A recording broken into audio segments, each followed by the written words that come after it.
He's the T-Rex of political talk. Alex Jones on the GCN Radio Network. Ladies and gentlemen, this is breaking news. Do you know why my crew is not live with us right now, why they were out of contact? They are under sustained LRAD sound cannon attack. You know, they rolled these out at tea parties in California and other places. First time I saw them was 2004 in New York. They have the National Guard engaging American citizens right now with deadly acoustic weapons that damage the middle ear. Mike just talked to them all. In fact, get Mike Nelson in here right now, and they go, "We can't hear you. It's painful. It's and we're text messaging them, telling them just to call in right now. But it's blindingly loud. Get Mike in here right now. Mike heard it.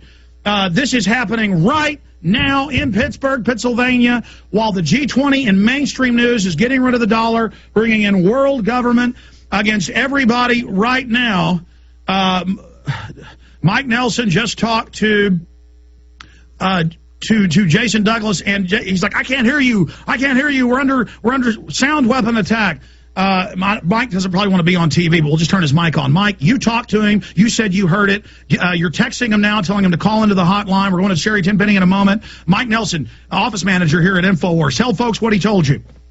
He said that they can't hear anything that I'm saying because they're under sound weapon to try to get everybody to disperse and leave the area. And what does it sound like? It was just very, very loud. I can't hear him because it's almost like make the sound. Make the sound. That's what they do. Yeah. And then I hear a voice every so often. A voice saying, "Get back, get back," to leave the area. But you. Holy mackerel! Put on CNN right now. But I can't hear. I'll guarantee you this is going to be on the news. We've got reporters in the zone right now in Pittsburgh, Pennsylvania, as the bastard bankers totally take everything over. Are they texting you back? I mean, we've got to get them on now. No one's texted me back. Oh, man. We should have had the operating procedure that if they got hit with a sound weapon, immediately call in. Tell them in the text, get out of the area, and then call in. Well, no doubt they've got video of this incredible event. Oh, man. Dr. Sherri Tenpenny, I tell you, this brings new meaning to the word InfoWar. Wow, Alex, that's pretty scary, isn't it? I'm telling you. I mean, my life is like a Twilight Zone episode.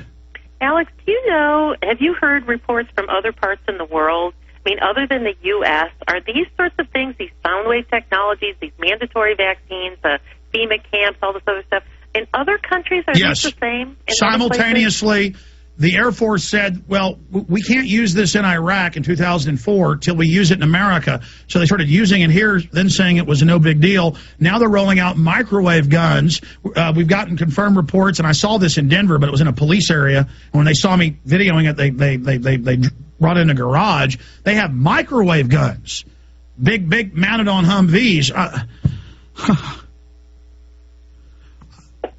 Listen, this is such a police state there that they tried to talk to the military and talk to a spokesman last night. Defense Link put a press release out, and they said, no, we're not going to talk to you, get out of here.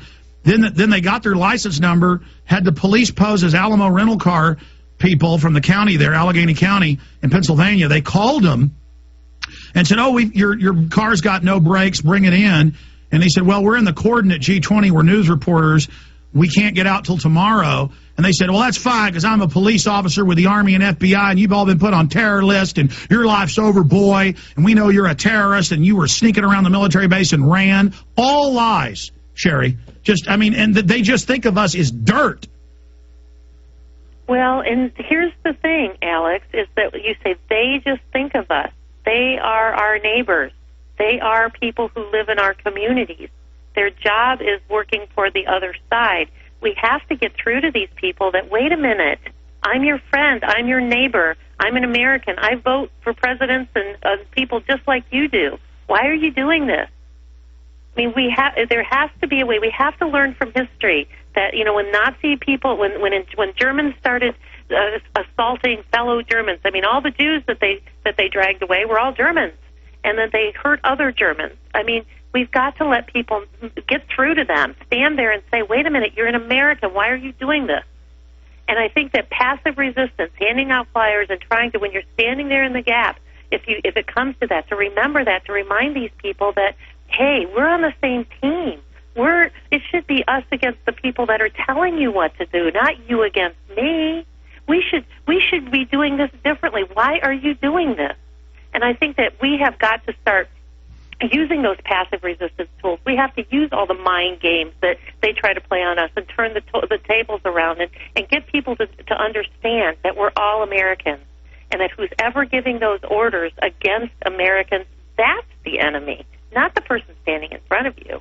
And somehow, I don't have all the answers, Alex, and I know you don't either, but we've got to come up with some solutions for people who may be standing in the gap of what can they do in that moment in terms of resistance other than violence. What else can they do?